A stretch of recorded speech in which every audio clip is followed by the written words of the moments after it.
Hi, everyone. This is Mary Kurek with Frontrunners Innovate. And if you know me, you know we love connecting people. And about half the time, before we even get through an interview, I'm busy writing names and I'm connecting people behind the scenes.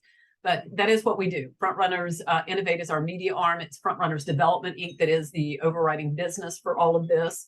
And we're all about connecting impact partners.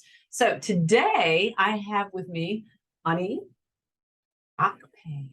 Yes. Right. Okay. And Yes. she is the founder of African Women in Tech. And I believe you are actually located in New York right now, right? Yes, that's correct. Okay. So what we want to do is bring out some information about the organization. But before we do that, let's get to know Anie a little bit personally. So I want Anie to tell us a little bit about her background and what brought her to the type of work that she's doing right now. Okay. Thank you for having me, Mary. I appreciate it. So as you know, you mentioned, my name is Anie Akpe, and I am founder of African Women in Technology. And it is not the only platform that I run, but it is currently the priority that I have within the things that I do. So how I came to be an African Woman in Technology is that I have a financial background, banking background. What I was doing was just actually progressing through the ranks. And as I was going through the ranks and, I relocated to New York almost about maybe 18 years ago without dating myself too much. I moved here with my then well, now ex-husband. And we came here as any other person comes with dreams. And him being a background in chef, I was a background in banking. So what happened is that I started working within the banking system. And, I was getting ready to leave because I didn't like the fact that everything that they used was dated. The technology within the mortgage industry, if you want to advance, you have to use the latest, greatest, and it streamlines the process. But what they had was basically outdated. It was a municipal credit union in New York City. Everything was outdated and everything was old. And, I basically said, if I stay here, I'm going to lose my good skills. So it's time for me to move on because I don't believe that you should stay anywhere where your progression will actually be slowed down and not improved or enhanced, especially if you recognize it right away. So, needless to say, I said I was getting ready to leave because nothing was going to help me move forward. They said, we don't want you to leave after I handed in a notice to go do corporate training somewhere else. They said, we don't want you to leave. We want you to use those visions that you're seeing and the things you mentioned to us to make this place better and then grow the mortgage portfolio. So I said, okay, this means changing out all new systems. It also means changing out some management and then also adding in additional software that we didn't have currently, along with having to convert the systems. They said, do what you have to do. We won't give you staff, but we will allow you to use technology how you see fit. So I said, okay, even better.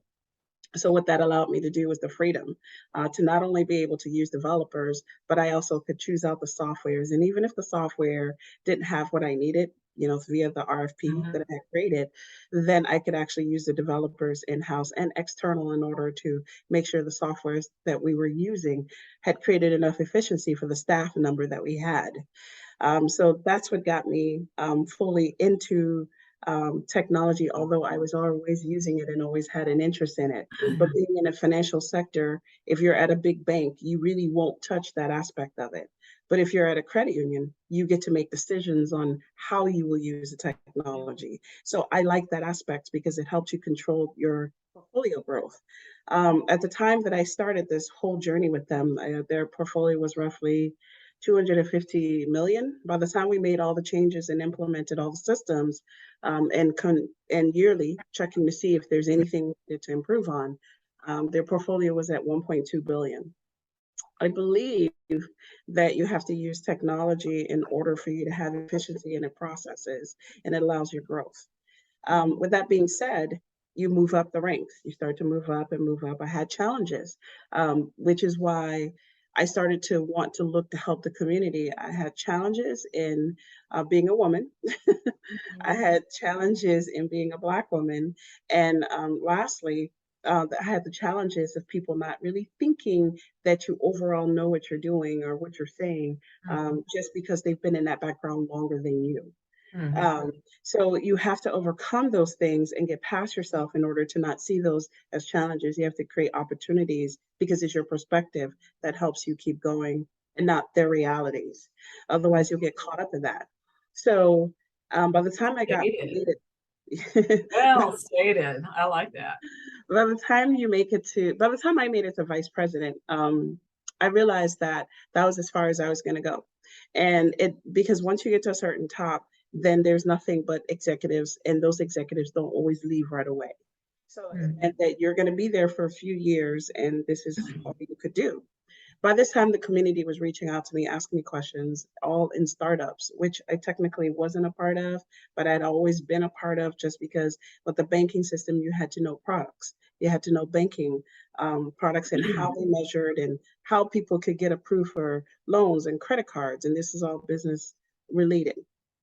So I decided that, well, with all this knowledge and because I'm at a stable part of my career, then why not start training the diaspora in New York City with business education because I had access to business people. I had access to, venture capitalists. I had access to people that trained entrepreneurs. I had access to developers that wanted to work with entrepreneurs. So I put them all into a room and I started creating events for the diaspora in New York City.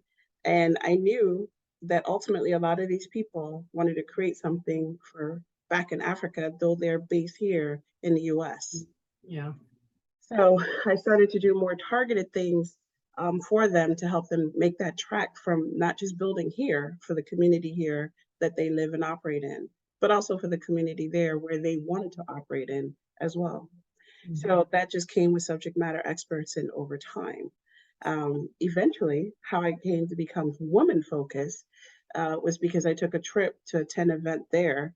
And once I got there, I noticed there wasn't many women that was being highlighted. And this was like over almost close to 10 years ago. Mhm. And I didn't see many women. 90% of the speakers were men. Whether I was in Kenya or Nigeria, whichever place I went to, I didn't see that. So I said, you know what? Opening up and organizing events here in New York City is not needed by me because I think there's amazing women that are doing that, and they don't need another person to come in and do that. Why don't I do it in an area that I understood? Being Nigerian, I knew the culture, I knew the expectations, I knew the challenges that women went through there. So why not launch something, that even though it's based here, but targeting there specifically? And so that's how African Women in Technology came to be. I've been to at least 5 different countries: Nigeria, Ghana, Mozambique, Kenya, Uganda. The focus before COVID was to go through all the countries and train women and build up chapters there Yeah. so that we could always have a touch point with African Women in Technology being the umbrella company. So Mhm. this way we could work with other nonprofits and aid them, even if we didn't do development and training directly with the young women and girls, but we could work with organizations and help them build out as well.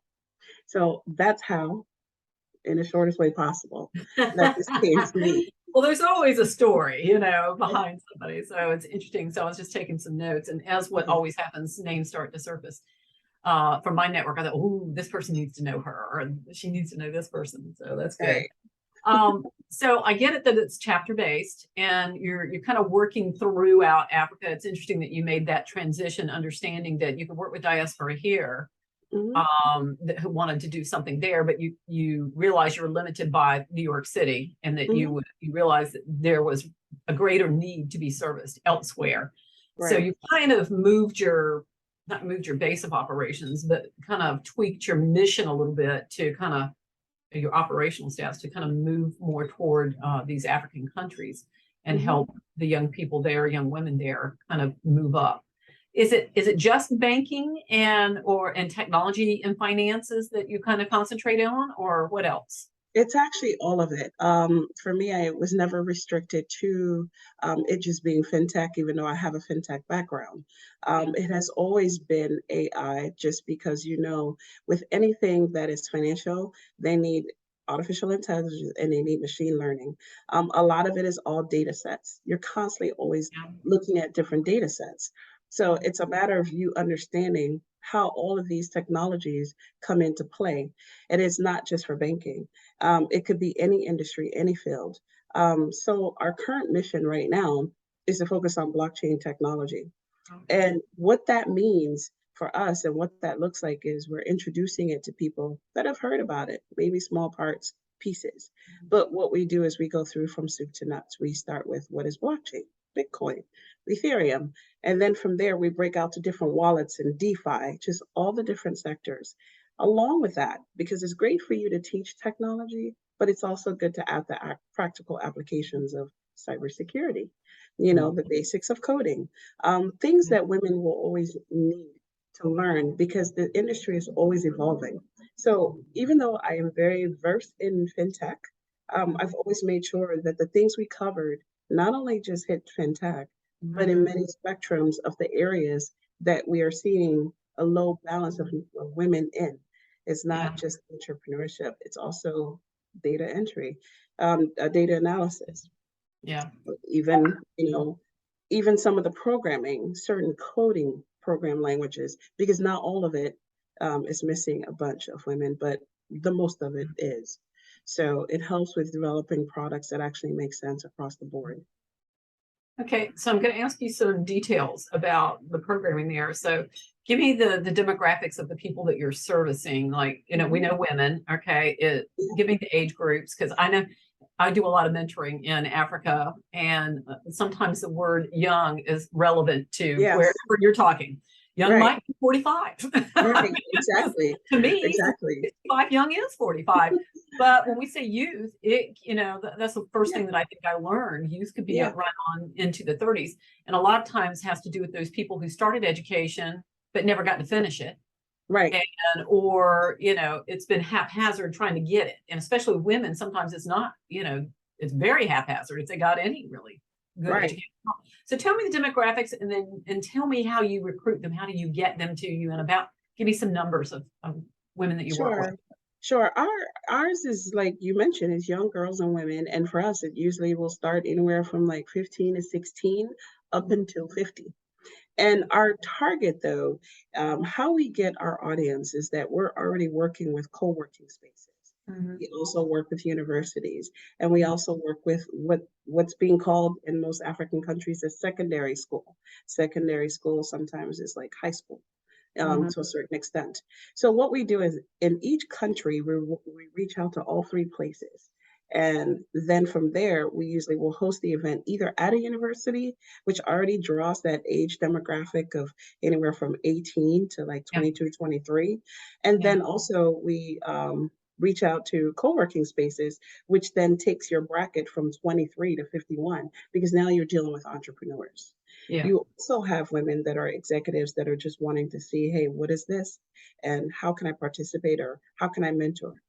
So our biggest population on any given event that we may have an average of 500 women, at least, I'd say roughly about 45% of that age group is between 18 to 28. So everyone, is that what you said? 28? Yeah. Yeah. Okay. 18 to 28. Right. The others just kind of fill in along the way. When we do something targeted towards any type of what we call secondary school, we would have to provide transportation for them to get there, and then also for them to go back. So it just depends on the country we're in, because it's not all countries that we're able to do that. For example, when we're in Uganda, we weren't able to target secondary school, but we were in a university. So that put us right in our target range of university college students. So it just depends on the country. Fantastic. Wow, you're doing some really good work. Do you still work with diaspora to help you kind of We do.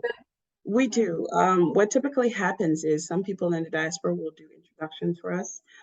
We've met some people that are at MIT who then will introduce us to some of their graduates that have completed their programs, who now may be ministers or run universities or run certain organizations. So those introductions really help us go really far, because we try to keep the events free as much as possible. Yeah, Well, great so that's segue. I was going to ask you about your funding. I mean, how do you operate? well, what's typically has happened for us in the last few years has been that Google will provide some type of sponsorship. We've had other corporations provide some type of sponsorship. And what offsets it for us is that other community partners will give us space that we don't have to pay for. Sure. So another great example of that is the university again in Uganda. It wasn't a charge for us to use it, and the university in Kenya, Strathmore University, they didn't charge us to use the space. So our cost is always brought down a lot just because we're working with community organizations that introduce us to those type of partners where we're not paying a hefty amount for locations. That's great. So partnerships with universities and localized entities that make sense for what you're doing, and then Right, also sponsorships when you can identify those good sponsors and corporations that want to be of some help. right. So, and how old is the organization? On It's over 7 years old. Yeah, but my community, the community efforts is pretty much over 15 years old uh, overall. So I've been doing this for a long time. yes, this is great. I can't stop writing. I mean, the names just keep flying out of my head. So this is great. What I thought was really kind of interesting, I've interviewed two people recently. They're both from different areas of Africa. Both of them are approaching a sort of the same problem in healthcare with two different solutions, and they're using diaspora to do it. Yeah, And so it's exactly. really, and they are diaspora, but they're using groups of diaspora to handle the To sort make of it part of it. happen. Yeah, and it's really good. So I'd love to connect them with you. Where do you think you're headed with what you've got going on in the next year? What do you hope to be happening? Well, for the next year, we're still going to focus in on blockchain because we started blockchain in Mhm. Kenya, and we're only going to have two conferences this year. The next one we're going to have is going to be Ghana, December 1st and 2nd. For 2023, we want to hit at least 6 different countries. We do have to go back and revisit some of the countries that we had just because with COVID, relationships changed, positions changed. So we have to go back into the communities again. For 2023, that would be the focus is to realign ourselves again and then choose 2 other countries that we have not been to in order to strengthen our positions. We definitely believe that though we're mentioning the core of the training, we also want to bring in expertise, for design thinking, just to get the community to start analyzing. We've been doing it, but we want that as part of our core programming, just to get the community to start looking at creating solutions within their communities. When we host our events, we keep at least 80% of the speakers from within the country. And then we try to go 20% outside. The goal is that we're not disrupting their ecosystem because there's a lot of subject matter experts. It's just a matter of them knowing these subject matter experts. Yeah, And because we're not doing like the big conferences where we're charging a whole bunch of money, it takes us a little while longer to get their subject matter experts. But we want them to be people that are reachable to them. So the sure. goal has always been when we're hosting these events and continue to, that we're getting people that reside in the community. Outside of the community is where we always need help because that means traveling. That means we have to bring someone, to the country in order to make sure certain subjects are covered. Right. Because these are in-person events, correct? They are, they Okay, are, it's hands-on. yeah, Fantastic. So I'm trying to think through my mind because I'm very SDG, United Nations yeah, yeah, SDG conscious. There is one that approaches finance. I can't right, remember the exact wording for it, but you know what I'm talking about. yeah, It's with the yeah, higher numbers. yeah, yeah, But I don't know if you purposefully understood that there was that connecting point there, and that there's maybe a good reason for connecting directly to that SDG that might lead you into better, let's just say, funding opportunities. Okay. So let's just go straight to the heart of what I'm trying to say. But I think what you're doing in terms of making financial education accessible hmm and being able to hit probably several SDGs in one fell swoop has to do with poverty, because you can't really understand where you're at, where you can go without understanding that poverty. There's education piece that's in there. There's several different, goals that actually kind of, cross over and dovetail with this. So I'm just going to throw that out there. Are there particular types of people other than, we talked about the fact that, the couple of types that you partner with and, that you're open to sponsorships, but give me any specific types of people that you would like to meet with us, you personally, Right. to help you further the impact of what you're doing and Right. where there's a geographic area that you're interested in developing. Tell me that too. Right. In my ideal world, if I were to create something, I'd create like some type of fund that helps, African women in technology Yeah. work with startups. We do have startup education that we host for at least a week before we actually have the conferences, where they're getting all of that financial and background information and writing up, their business plans. So that aspect of it doesn't go away for us. We will always need like either some type of fund or an investor that is their focus, is to work with, young women and girls on whatever they may develop, whether it's through hackathons or whatever the case may be. They can be virtual or they can be in person. So the VC world for us looks like that for those type of specialty type programs. Ideally, we need to fundraise. We don't have the expertise for that. That's not, although I'm in banking and I understand banking, but that's a different world is to, now we're talking fundraising. We need someone that is, that understands that particular language, that particular world, and grant writers.